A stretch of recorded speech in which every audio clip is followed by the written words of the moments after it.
વિચાર કરજો, જરાસંઘ, ભીમ, દુર્યોધન, આ બધાને હાથીનું ભુજાબળ હતું. મહાપુરુષો કહે છે તો ઉપયોગ શેમાં કર્યો? ભાઈઓ મારવામાં.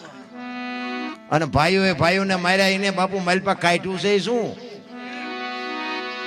અને અયોધ્યાની ગાદી જો રામચંદ્ર પરમાત્મા વનમાં જતા હતા ને, લક્ષ્મણને ભલામણ કરે છે રામ, લક્ષ્મણ બાપનું ધ્યાન રાખજે, પ્રજાનું ધ્યાન રાખજે, 14 વર્ષ કાલ પૂરા થાય નું આવતો રહીશ.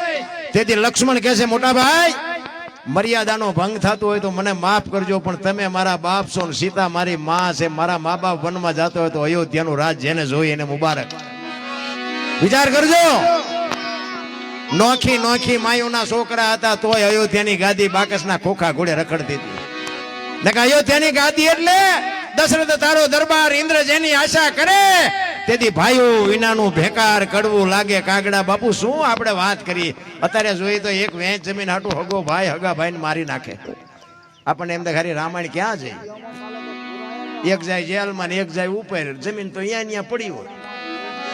એટલે મહાપુરુષો ત્યાં લખવું પડ્યું કે ધરતી રાજા રામની કોઈની પૂરી કરી નહીં આશાની માથે કંઈક રાણા રમી ગયા ને કંઈક વ્યાઈ ગયા નિરાશ.